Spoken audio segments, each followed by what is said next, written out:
Good afternoon and welcome to the Sam Lacrosse Show. Happy Monday to everybody. With the end of the year approaching, many people, if you're a wise person, are in a spirit and time of reflection. How did the year go? What could have I done better? How can 2026 be better than 2025? What were the mistakes I've made? What were the things I did that turned out to be good? And perhaps most importantly of all, what things can I be doing today to make lasting change to maximize those good things and minimize those bad things? If you're already doing this, particularly if you've been doing this, congratulations, you're in the minority, obviously. The amount of people that do not reflect, that do not take stock of what they've had going for themselves in their own lives are those who are doomed to not only repeat those mistakes, but to make those mistakes worse. Life is not a game of neutrality. You are either getting worse or getting better. If you are doing neither, you are, without a shadow of a doubt, getting worse.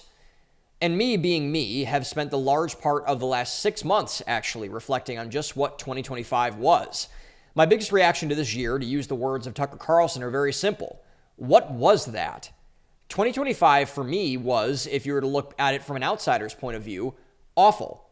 My best friend shot himself. I blew up not only one, but 2 companies. I've gone several months without making a single dollar. I discovered that I had self-owned myself so bad on my own mental health that I know I now have to spend thousands of dollars in out-of-pocket medical costs to even make a dent in undoing my own self-imposed damage. I wasted tens of thousands in yet another book that no one has read, i.e., not good. At least from one vantage point.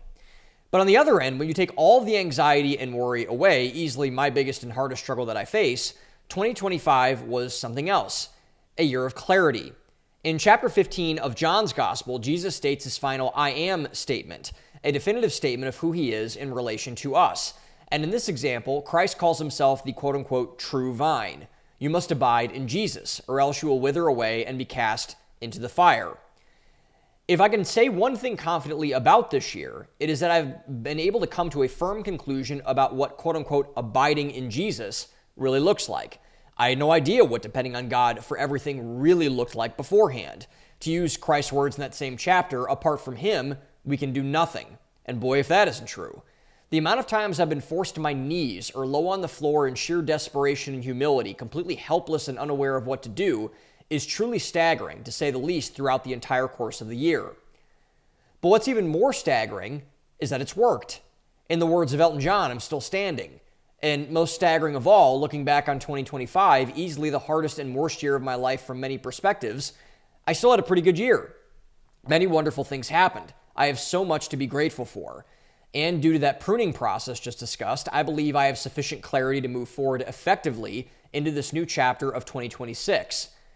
Which leads me back to my point on reflection.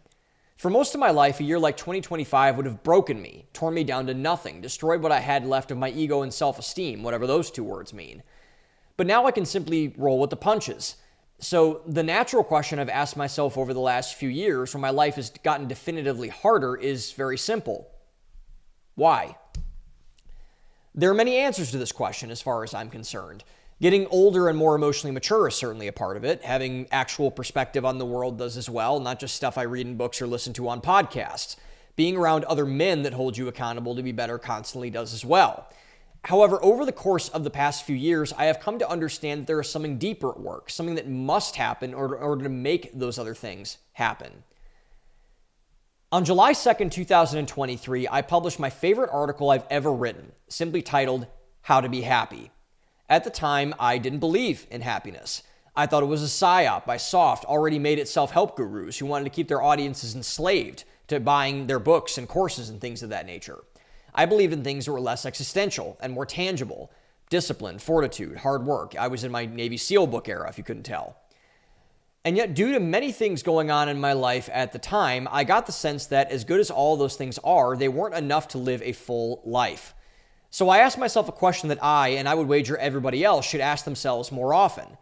Am I wrong about this? Have I gotten this completely upside down? And as it turns out, I came to the conclusion that I did.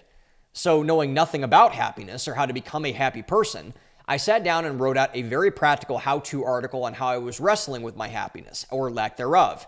It was a miracle that it even got published, and at the time of its publication, I still had no idea why truly I wrote it. Until I remembered a podcast that I had listened to a year and a half before that. In February of 2022, Megyn Kelly interviewed a man named Arthur Brooks. Brooks, the former head of the conservative think tank American Enterprise Institute, had left a job in establishment Republican politics to do one of the hardest career pivots I'd ever seen, studying the psychology of happiness. For a man who formerly had traveled the world as a French hornist and studied graphs on capitalism for 30 years, it's safe to say that no one saw this coming, probably including Arthur Brooks, or definitely including Arthur Brooks, I should say. But especially not the broader world. At the time, Brooks had less than 20,000 Instagram followers. The only reason why Megyn Kelly knew him is that he had done countless hits on shows like her old one on Fox News, talking about how broader sidewalks added to the GDP or something.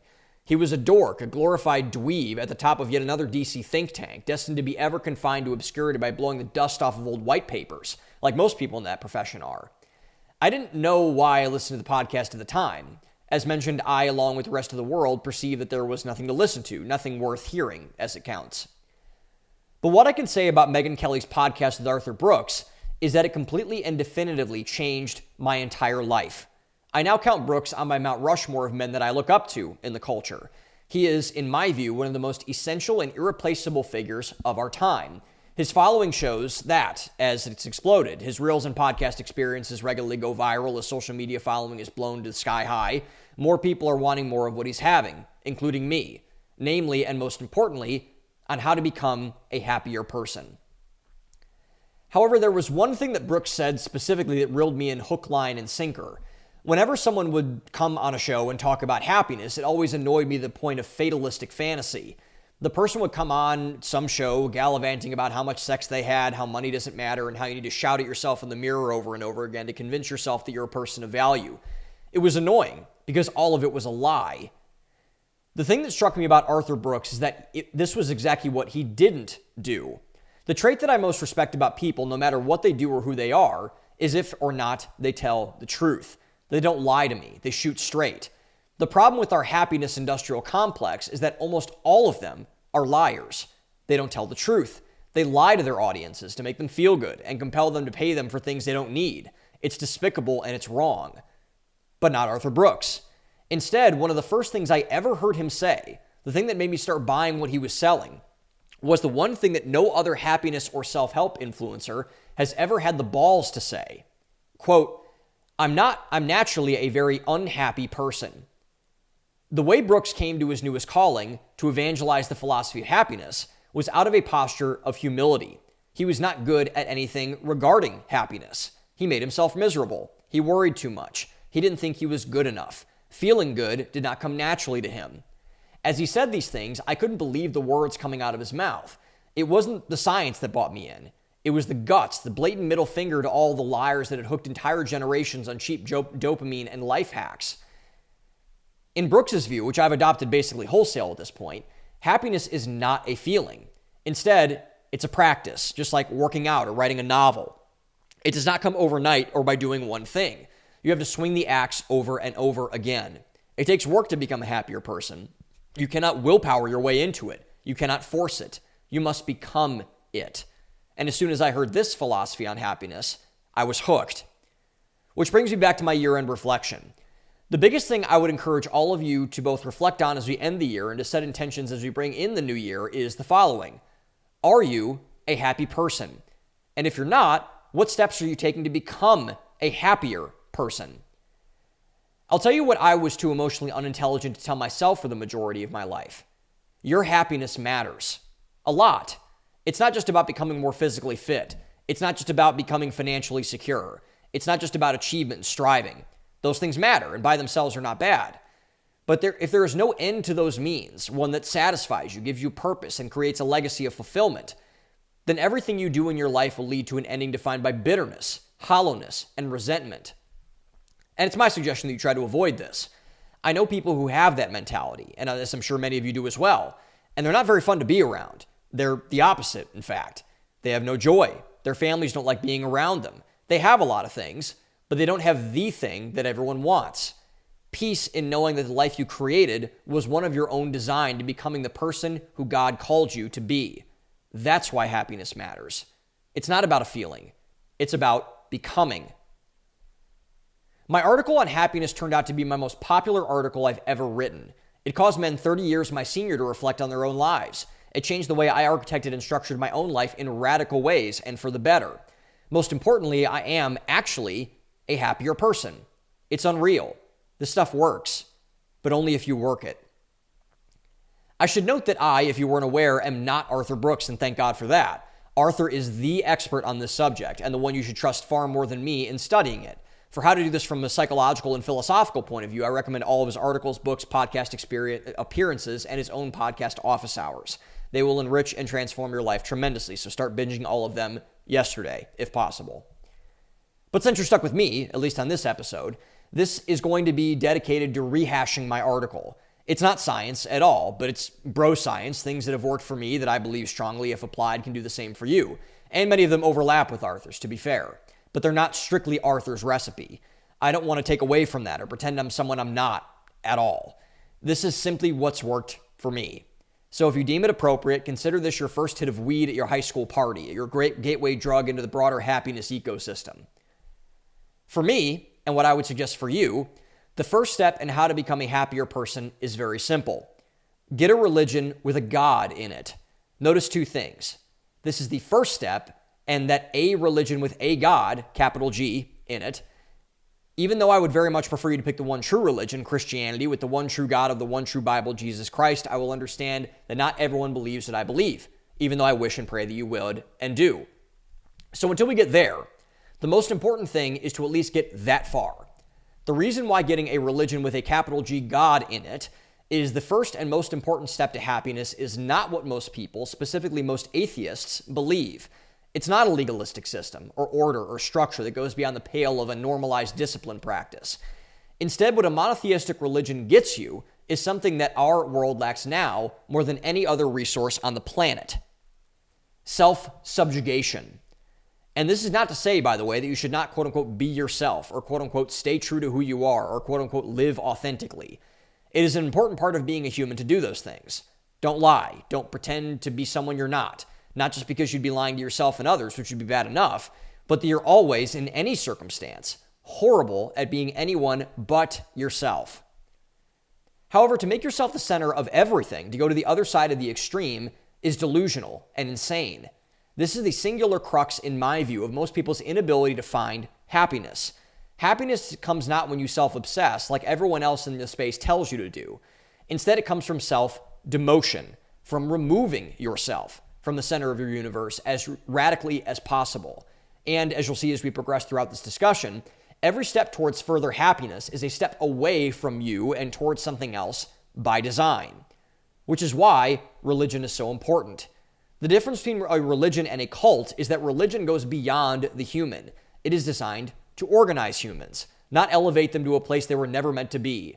It is the most cohesive and effective organizational tool in the history of civilization. There is a reason why Judaism has survived the nonstop wars since it was founded in the Middle East. There is a reason why the Ottomans fell and Islam still stands. There is a reason as to why more Christians have been martyred in the last 50 years than any other time in recorded history, and yet the religion is in the midst of the greatest revival in a half a century over that same time frame.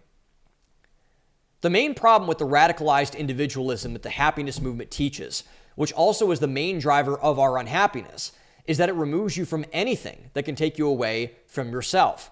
Religious people, particularly Christians, know this. The self, the flesh, and all the other worldly things that please it are, by definition, the most demonic and satanic things we can experience. It is inherently unrighteous to embed yourself in them as first priority. But a great thing comes after you stop becoming such a self-obsessed narcissist, like I was. When you stop thinking about yourself so much, you open your mind to the possibility that there is someone and something beyond yourself. You stop honing your gifts for selfish purposes and start to use them on how to serve others. You become externally motivated, not internally dominated. This is what leads to the quote-unquote with a God in it part. I think many people in our culture have actually gotten beyond themselves, which is a good thing, but only when taken to its full degree. The only issue is that this demographic has not gone far enough. They haven't gotten in bed with religion. They've gotten in bed with ideology, COVIDism, conservatism, liberalism, credentialism, patriotism, wokeism. These are not social movements like all of our stupid experts claim them to be. They are secular religions without organizing God in the middle of them. Madness, as we've seen, is the end result of all of them. because it allows for endless interpretation from the people within the godless religion to elevate themselves to the pole position. It does not provide an ideal. It provides a model, one that humans cannot ever hope to attain in their own skin. The thing that separates most happy people from most unhappy people is that they know this. They know that humans are never the ideal. They know that they're stunted, limited in what they can provide the world. It doesn't matter how many degrees are mounted on your wall, what your net worth is, or how quote-unquote good of a person you think you are. You're not, by the way. A human is still a human, broken, flawed, sinful. Anything that has these characteristics cannot, by definition, be an ideal. They can be, and often are, an idol, a cult of personality, but it cannot be anything sustainable. All idols, as all who know, lose their sheen much sooner than most think. In addition, a god within a religious structure matters because it draws a clear line in the sand. Who is in charge versus who is not in charge? Who leads versus who obeys? When this hierarchy is set into place, when you put God in his proper place and you in yours, you will find a sense of overwhelming calm and peace come over you. It takes away your ability to make decisions and simply go with what God wants you to do. While this loss of agency may seem disempowering, it's the opposite. What people should see this as is the fulfillment of a role, a destiny, something to chase after and succeed at to the best of their ability. It is a formula for what humans were meant to be, not for who we want to be. If you look more like what you've been chasing, you're doing well. If not, you need to be better. It's simple, by design. As mentioned, I would be overjoyed if everyone, after encountering this podcast, would confess to Jesus Christ as Lord. But what I've come to notice is that even if people don't pick my God, they are much happier if they pick a God. Why? Because they've done the hard thing. They've self-subjugated. They're living a spiritual set of values. Humans are happier when they have to stress and worry about less. The good thing about God is that he allows this process to start. All you have to do is say yes. All you have to do is obey. Happiness is not a feeling. It is not an end state. It is a practice. And most importantly, it is a choice. Yes, you can choose to be a happier person. That doesn't mean it's easier to be a happier person, but it does mean that happiness is possible for everyone, including you. When you seek the things above, you realize that those choices, even though hard, are simple. Make the right choice. Get happier. The world, and I bet you, need more of it.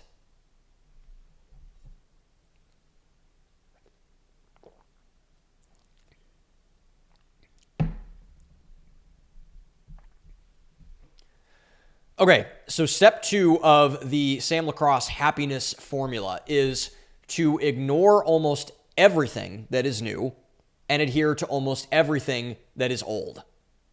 Ignore everything new, adhere to almost everything old. So I got this from, ironically, because my opinions on both of these guys have turned dramatically in the negative, but, maybe not in terms of Lex, but there was a podcast that came out a couple of years ago, not the one they most recently did. They've done a podcast, I believe, twice.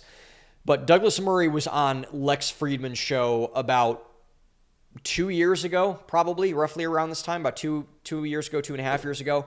And he was talking about his book, The War on the West, which I think is pretty good, about a lot of, I still think it's very good. I think it was my favorite book I read that year. Murray's a brilliant author in some ways. I think he gets a lot of things wrong. I think Lex gets a lot of things wrong too. I don't think they're very good role models in that capacity, but that's beside the point. So Lex has a couple of questions that he likes to ask all of his guests, especially if they're new or coming on a show for the first time. And one of the questions that Lex asks his guests a lot is, what's the meaning of life? And obviously a very existential, very ethereal question. Murray's an atheist. I believe Fridman's an atheist too. So they don't really know what the meaning of life is, to be pretty frank, from a Christian perspective. But Douglas Murray had a very good answer to the what is the meaning of life question. It's better than any I'd ever heard, especially from a secular person. And to be fair, I think Murray admits that he's not fully ensconced in that because he's not a religious person. I think he's admitted that a couple of times, and good on him for doing so. But what Douglas Murray said when Lex Fridman asked the what is the meaning of life question, I thought was very interesting, because he said, meaning is found where others have found it before. And I love that answer. I thought that was a great answer because he's right. And so what he means by that is that meaning is found in tradition.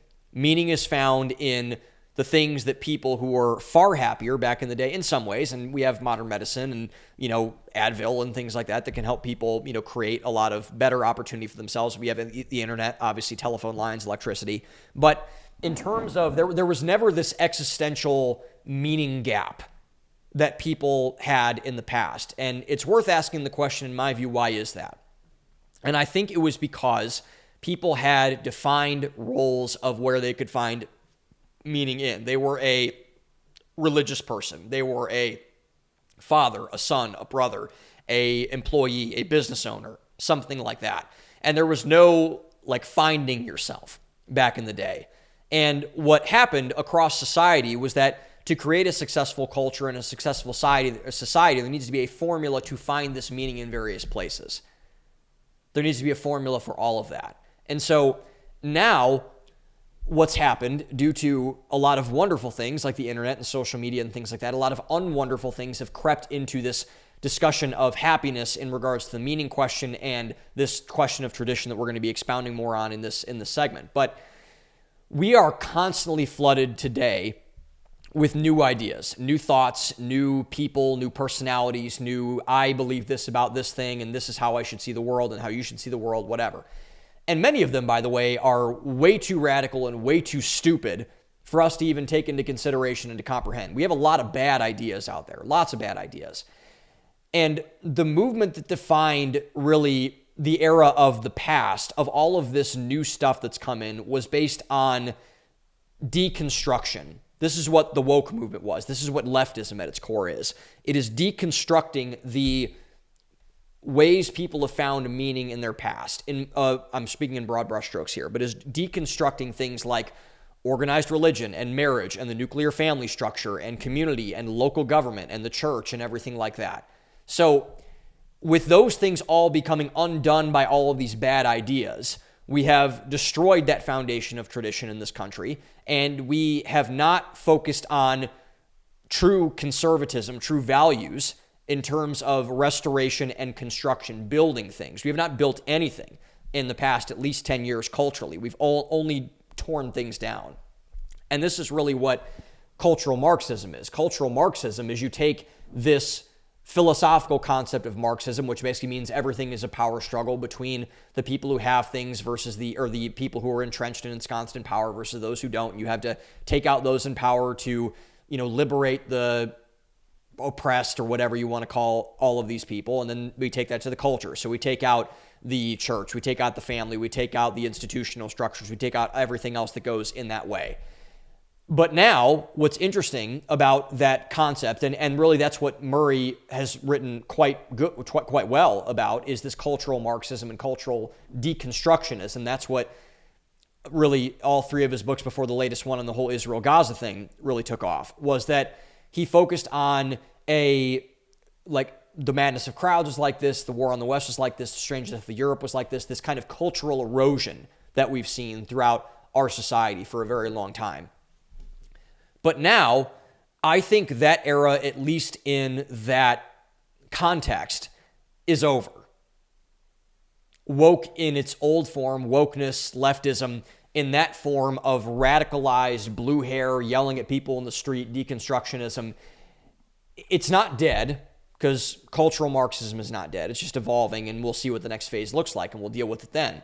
But it's getting to a different place because that old palette of it that we've experienced in this country for the last 10 years has been so panned by people, rightly, that it's been forced to evolve and adapt.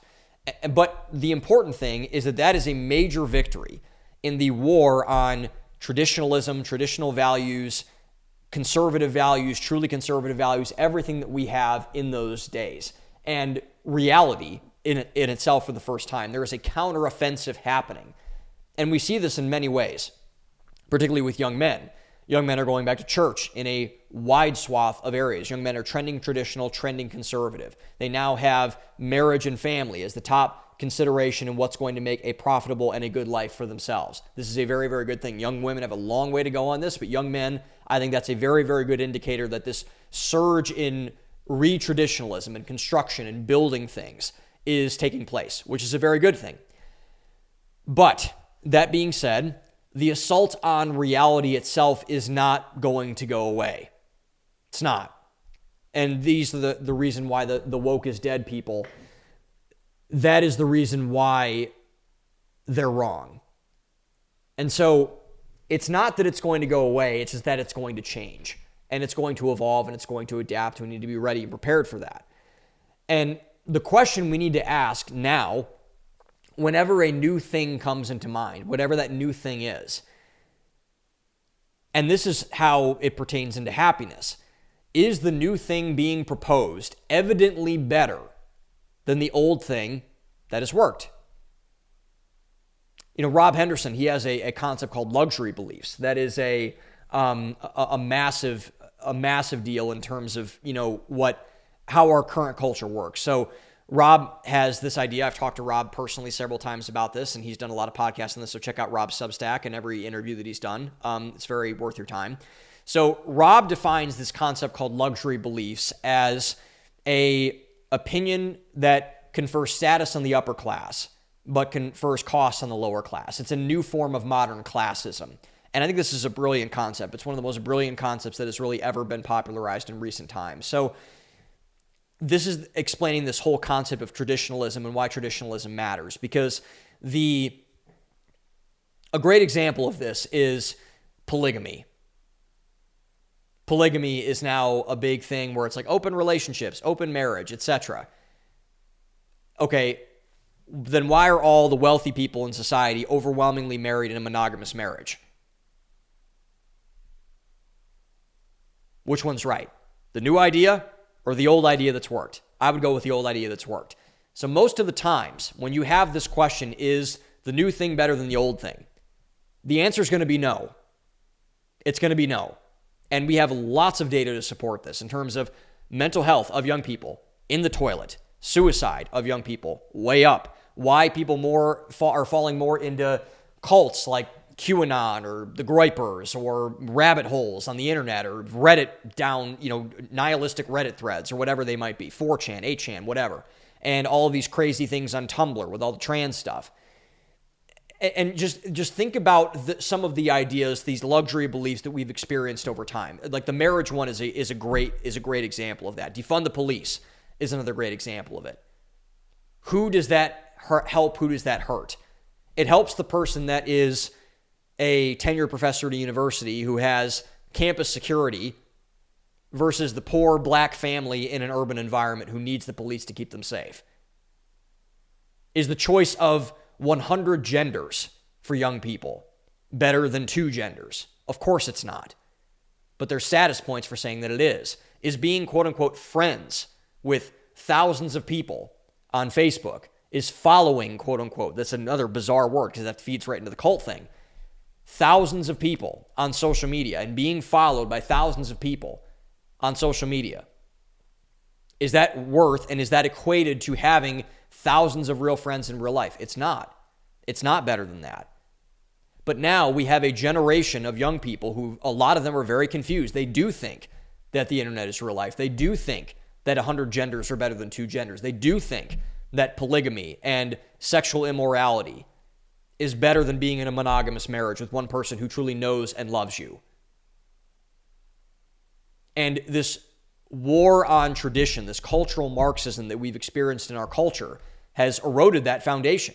It's absolutely eroded that foundation, which is why a good step to being happy is to ignore all the bad, new, stupid luxury belief ideas. Ignore all of them. If something sounds stupid, it's probably stupid. All the people that watch the show, from what I've seen, you have pretty good judgment on most things, which I'm very happy about. I have a very smart audience. But a lot of people don't know this, and a lot of people need enforcement on how this is going to actually work out and be a good thing. And the whole broad concept, if you were going to distill it down into a broad brushstroke type of mentality, ideas need to be evaluated on their merit alone. Period. Point blank, full stop. If an idea is not meritocratic, if an idea does not prove itself in the marketplace of ideas, then it's not a good idea. It's just not. If it doesn't hold up in the marketplace of ideas, if other ideas can misprove that idea in 50 different ways, you probably shouldn't adopt that idea as a tenet of your personality or tenet of your life. Good rule of thumb to go after. And you'll probably be happier. You'll definitely be happier because of that. As soon as I stopped listening to all the stupid ideas that young men were told, my life improved dramatically. Don't put your pronouns in your bio. Don't simp for women who don't respect you. Don't, put don't go to HR meetings that just serve to demean you. It's stupid. It's a dumb idea. When has that ever worked? Plot twist, it never has. So a good idea is to adopt that, in my view. So what are some ideas that fit this way, fit traditional values? A good place to start with getting ideas tested is to base them and measure them on tradition. So some ideas that I ripped off right off the top of my head. Struggle is not bad. It's good for your character. It builds you up. Religion is good. Family is good. Small things are better than big things. Just some right off the bat. You can list this all over and over and over again. And we can go down the rabbit hole for this for hours, but I'm not going to. But test your ideas against history. Test your ideas against where they have been throughout the course of time. And this gets to the central point, I believe, of where meaning comes from. Because a lot of people are in this, and I fell into this for a while, that you can just invent meaning in your life. You can just say, I'm going to dedicate myself to this ethereal new thing, and it's going to be so novel, and it's going to be so me and personality driven, and da-da-da-da-da. But that's not true. Because you can't invent meaning. No one can. I can't, you can't, the president can't, no one can. And to be happy, you must accept things as they are, not as you wish them to be. You cannot project meaning out to someone else that's not you. You can't invent meaning. The only way to find meaning is to go where it has been found before, as Douglas Murray said. And where has it been found before? In tradition, in values, in things that society has put into place and emphasized for years. And so do not try to invent your own meaning in your own life. It's just not going to work. It's just not. So the best way to go out and do that, to find meaning, is to go where successful people who are happy have found meaning before. And I guarantee that if you actually look, if you actually try, you will find it. You will 100% find it.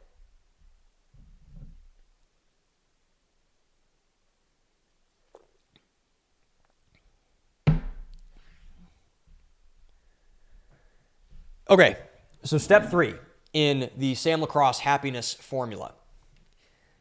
You need to find someone who is more important to you than you and marry them. Find someone who is more important to you than you are to yourself and marry that person, preferably very quickly.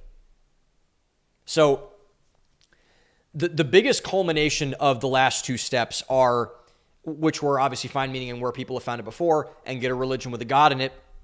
The biggest worldly culmination of those 2, and I put those 2 for a reason, because that naturally leads to all the things that follow them. These are all going to be consequential, and they all need to go in order.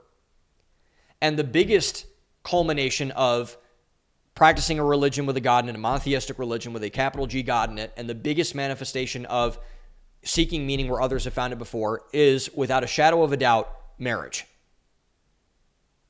Shadow of a doubt. And, there's this, Tucker has this quote that he says often, Tucker Carlson, where he quotes about the quality of your life has a direct correlation to the quality of your relationships. And I love that. And it's so true. If your relationships in your life are good, no matter what else is going on, no matter if your money sucks or your house is on fire, or well, maybe not if your house is on fire, but if you got stuff going on, your walk with God's kind of going astray, whatever, if you have a series of quality relationships in your life, you're probably going to end up being fine at the end of the day because you have people you can depend on, rely on, etc. And this is why the friendship stats among men are really, really demoralizing, because a lot of men outside of their wife, we're going to be talking about marriage in this particular segment, but they do not have a lot outside of their marriage. And young men, since, marriage is, now marriage rates, there's a lot of weird things going around in marriage rates in terms of they're going up, they're going down. We're going to talk about that in a second. But if young guys, especially, and young women, I'm sure are this way, but I can speak from a guy's perspective here. If you are not married and you don't have friends, you're in a heap of trouble. You are in a heap of trouble, because life is really hard to do it by yourself. It's really hard. And so quality of your life is directly equated to the quality of your relationships. That much is very, very clear as far as I'm concerned. That's not a Tucker Carlson thing. That's not just sociology thing. That's a spiritual thing as far as I'm concerned. And so therefore, it is very important to get the most important relationship you'll ever have outside of your relationship with God right, which is, without a shadow of a doubt, the person that you marry. It is very important, essential, to get that right. And many value-oriented people, value-oriented men, have duped themselves that this kind of Sigma male, monk mode status is the key to success. I can just do it by myself. I can work on myself, be this kind of Giga Chad person who does like 1,000 pull-ups every morning and, doesn't, pursue women and everything like that. And that's just incorrect. That's just not true, because you can't do life by yourself. There is no such thing as a self-made individual. I don't care how many motivational speeches you watch. Every person who's honest, like even Andrew Tate admits this, every person who is honest with themselves says they did not get there by themselves. They had some people around them, like-minded people around them, that pushed them to greatness, that improved their marriage, that made them a better person. And so this kind of MGTOW, men going their own way, if you don't know what the acronym means, meaning like I'm just going to forget women, I'm just going to do life by myself. It just doesn't, it's not a good long-term strategy for life. It's just not, which really leads to a key question here. So out of your life is directly correlated in a negative and a positive way, depending on which way your life and your relationships are going, to the quality of your relationships. So it's led to a lot of people asking a key question, being which relationship is the most optimal to sustain a happy life. And this is not the case for all people. There are some people that are called to different things, but most people, I would argue 99.9% of people, are called to a certain way of life and a certain type of relationship in life. And when you look at most people, when you look at people who are genuinely happy, who have lived genuinely good lives, and this is where older folks come into play. When you look at most older folks, your grandparents, at your church, in your life, wherever you're at, when you look at older folks who are the most happy, when they have really not a lot of reasons to be happy, they're not as physically attractive as they once were. They're not able to work out as much. They're not as mobile as they were. Their health is deteriorating, whichever. My grandparents right now have a myriad of issues like that. And they are not happy about that, as most old people probably aren't. There's a lot of the reason why old people and the crankiness thing is kind of a stereotype that we foist on our older folks in this country. But even so, my grandparents are still unbelievably happy people for the most part. So why is that? My grandmother in particular, she has a lot of health issues, lots of health issues. And the reason why my grandma is so happy is because they have learned the secret of what is most important about life, which is who you spend it with, namely who you marry. And they have realized that they have transcended beyond the physical, the material, the sexual, whatever you want to call it, all the surface level stuff. And what's most important about the person that you marry and about marriage in general for most people is longevity, shared values, common vision, mutual acceptance of the other's flaws, etc.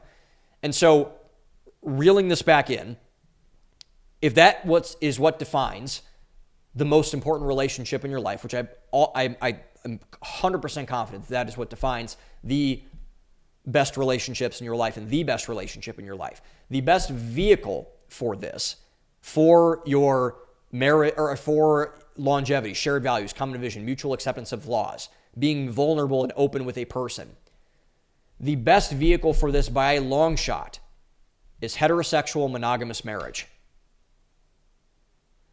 And this says all you need to know about why our culture has assaulted it, declared war on marriage, particularly heterosexual Christian monogamous marriage, so aggressively. This is all you need to know. And this is not I'm taking a shot at gay people, I'm taking a shot at non-Christian people. This is why when someone is opposed to something, this is why the opposition is so fierce. That's why it is. With anything, regardless of whether it's marriage or not. And so, despite all of the narratives about marriage for both men and women, the men are trash argument, the 50% divorce rate, she's going to take all your money, this, that, or, whatever, which there's some merit to that, but obviously a lot of that's fear-mongering and getting, marriage in, kind of putting marriage in a bad light. There is one question that, in my view, solves the vast majority of other problems. And that is going back to what we started this conversation with. The question I think that matters most in marriage, and I'm a single person, I will say that very much from the jump. I'm a single guy. I'm not married. But this is I have the vast majority of my friends are either married or striving to be married probably within a year or so, if I had to guess. The number one question that I believe the best married couples ask themselves all the time, and the number one question that defines a good marriage, as far as I'm concerned, is, do you care about the person you're married to more than yourself? Do you care more if you win, or do you care more if the other person wins? Do you care about serving yourself more or the other person more? And this goes back to the concept of self-subjugation that we talked about in the intro, in the monologue. Self-subjugation is the key to happiness in everything. This is what's going to define all 5 of these rules. And so in the marriage example, if you care for the other person in the marriage more than yourself, if you want to serve them more than you want to be served. Charlie Kirk and Erica Kirk talked about this a lot. And that was really what, a big revelation out of Charlie's assassination is that was what Charlie asked Erica every single week. How can I serve you better? I think it's a great question to ask. So if you care about the person in the marriage that's not you more than you care about you in the marriage, you will find greater happiness in both giving and in receiving than you ever could outside of marriage. Ever outside of marriage. It doesn't matter how you would serve someone in the workplace, for example, because this is the culmination of God, of tradition, of shared values, of coming together in a traditional way to reflect love, service, peace, joy, satisfaction in yourself and in the other person. And which has led me to realize, and I think this is unequivocally true, and people are free to debate this, but I don't even think it's really even close. Marriage, if done correctly, is the ultimate path to earthly happiness. For the simple reason is that it is the best practical way to self-subjugate ever. There are spiritual ways to better happiness, having a relationship with God. That's the only way that is outside of the earth, that you could probably come close to that. But if you want to get close to that, marriage, heterosexual, monogamous Christian marriage, preferably, is the ultimate path to experience the true happiness, the fullness of life that people who are really happy talk about often. And again, I could go through reams of data on this. The happiest people are married. The happiest people have a shared value system. The happiest people put the other person first. That's the most important part of a marriage. For yourself, for the other person, for the institution of marriage, more broadly speaking. The best way to be a happy person is to practice being a happy person. And the great thing about marriage is that it forces you to practice all the time. It forces you to practice happiness all the time because you live with this person. You're around this person all the time. You are married to this person. You have a spiritual tie to this person. You are financially tied to this person. So if you're not happy, and if you're not trying to be happy, if you're not trying to serve the other person and self-subjugate yourself, you're going to be miserable. You will be miserable. for sure. But thankfully, it doesn't have to be that way. And there's this narrative that marriage is restrictive, it's perverted, and it's, this whole thing where it's like, why I will never get what I want ever again. And in that way, in a selfish way, you're probably right about that. But instead, what a reframe on marriage I think would be helpful is that marriage is a vehicle for happiness that is not restrictive and perverted, but constrained, because that's what a marriage is between two people, men and a woman, and that it is restorative. That's what marriage is when it's done right. And that's why it leads as, in my view, the ultimate conduit to earthly happiness that you could possibly find. So if you're thinking about getting married, get married. And get married quickly once you find someone that fits that. And so do not waste time, get married, become a happier person. I'm looking forward to doing that myself. So I'm living that in proof of this. How we get there is a whole other story. Okay. So step 4 in Sam Lacrosse's happiness formula. Take on multiple roles where you put yourself last. With parenthood, being a parent, being a mother, being a father, being paramount on that list, being the most important on that list. So I remember I had an ex-girlfriend that asked me a really great question one time. And the question she asked me was, because we were talking about role models. I think we had a good discussion, but a pretty heated discussion on role models. And she asked me, hey, what is, who would you look up to? Who's your role model, etc.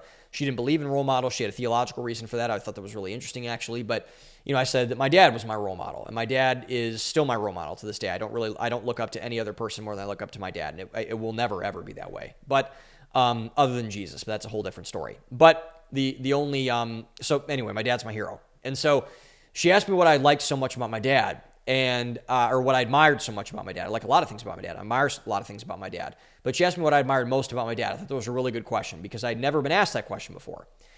And when I really thought about it, when I really paused, I said something that I didn't anticipate saying.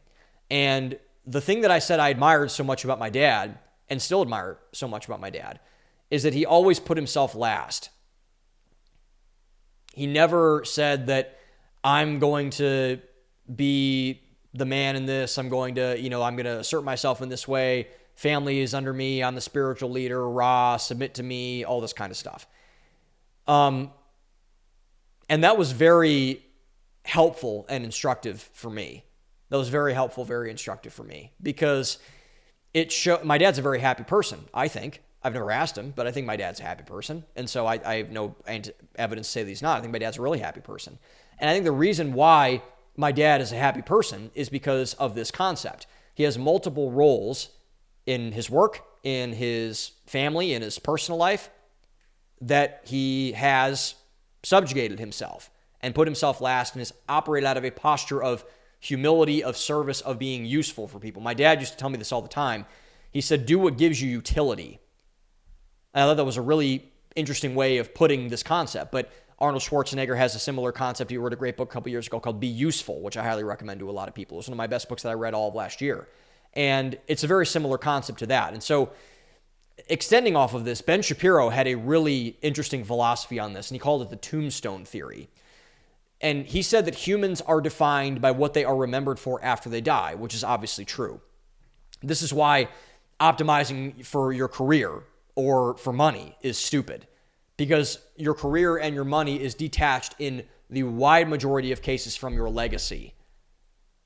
I remember my dad told me one time, he said, he worked for a CEO once that got his name on a building.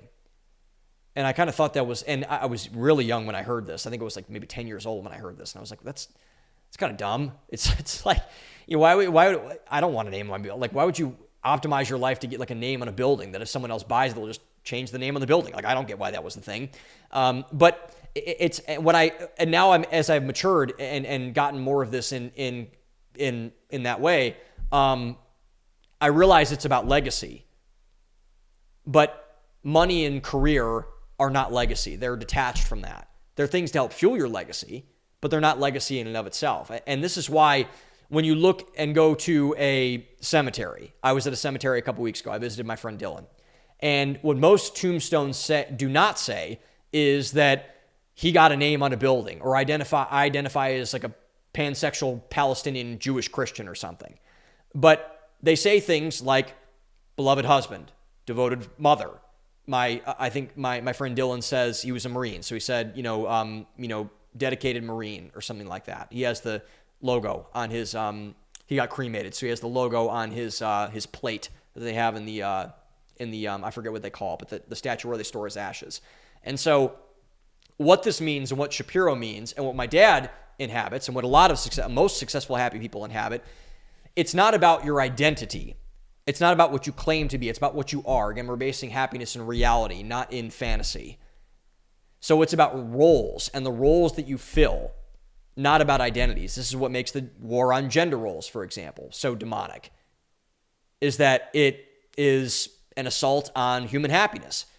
Because we're not having an identity and claiming that you are something. Just ask all the woke lefties that psyop themselves about this for the last 10 years, how their happiness levels are.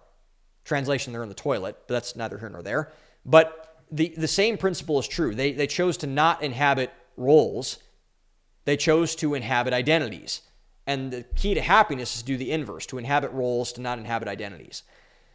And so Ben Shapiro's claim, which is right, is that you should try to search for these roles and fill as many of them as you possibly can. Search for how you can fit into something, into a system, into a culture, into a family, into whatever.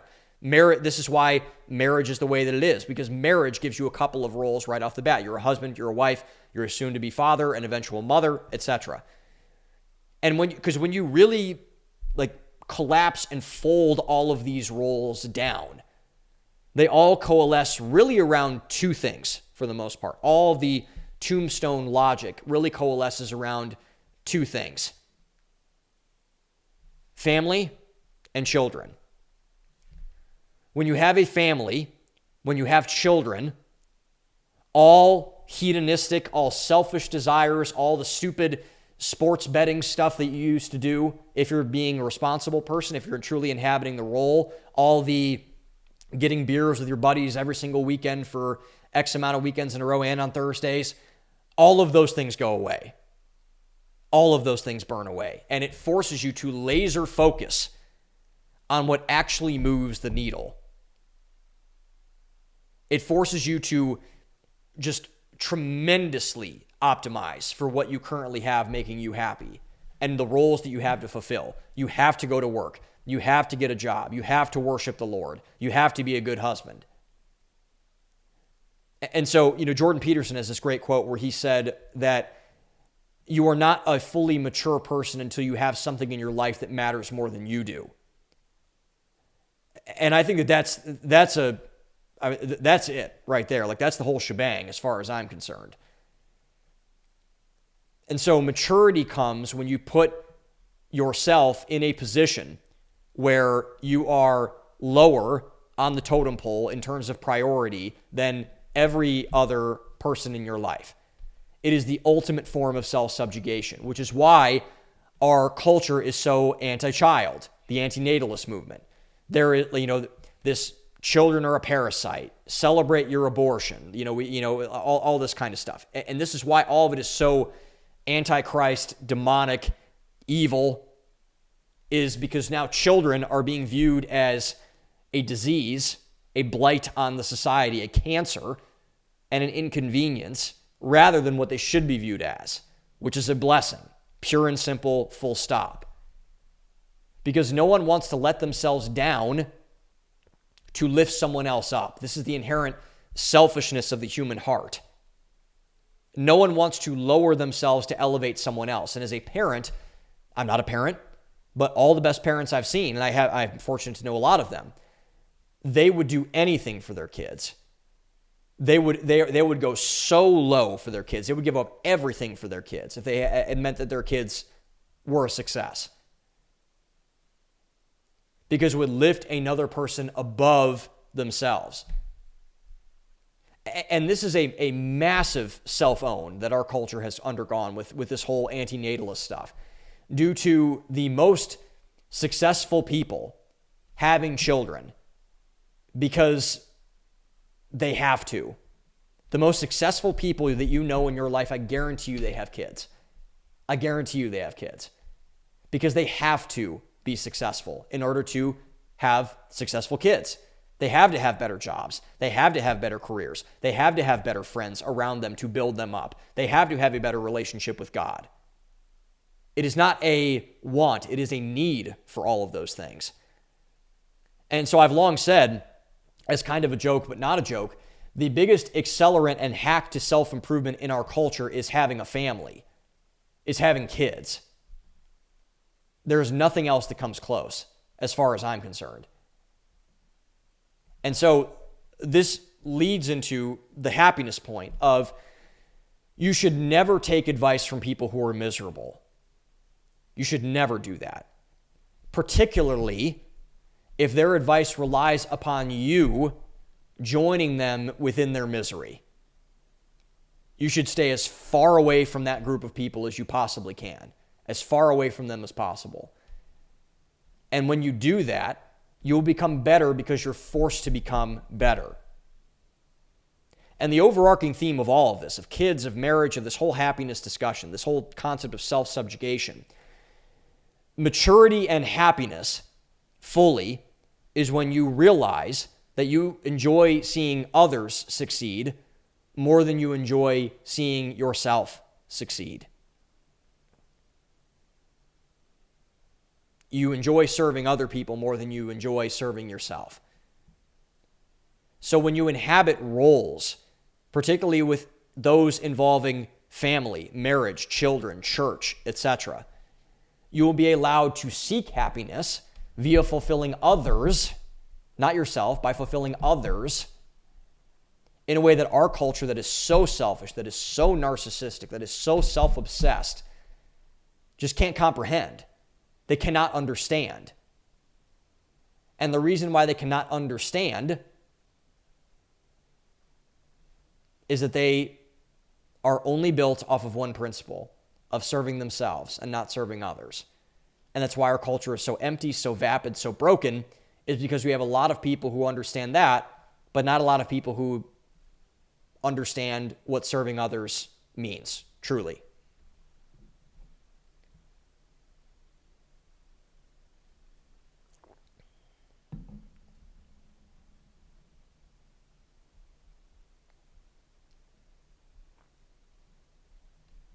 Okay, so step 5 in Sam Lacrosse's happiness formula. Tune into your world by tuning out the world. Tune out the world, tune into your world. And so there was at my small group this is a couple weeks ago, and I don't know how this got brought up, but it was a funny moment throughout all of us. And so we were talking about, I forget what we were talking about. We were going through some passage of scripture, and we were talking about, I think, like community or things like that or whatever, and my guys are awesome, so our discussions are really fun and really lively, and we mostly agree on the essential stuff. That's why we've been sticking together for so long, but there are some disagreements on the margins and things like that, like what did you mean by that, all that kind of stuff, the good things that make having friends fun, if I'm being honest.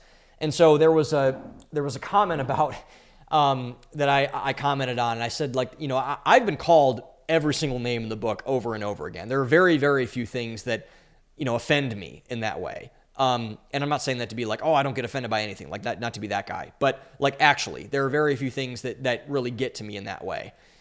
And I think one of the dumbest comments I have ever, or one of the dumbest criticisms I have ever heard from people about my views or my opinions and things or my values or something like that is that, you live in an echo chamber.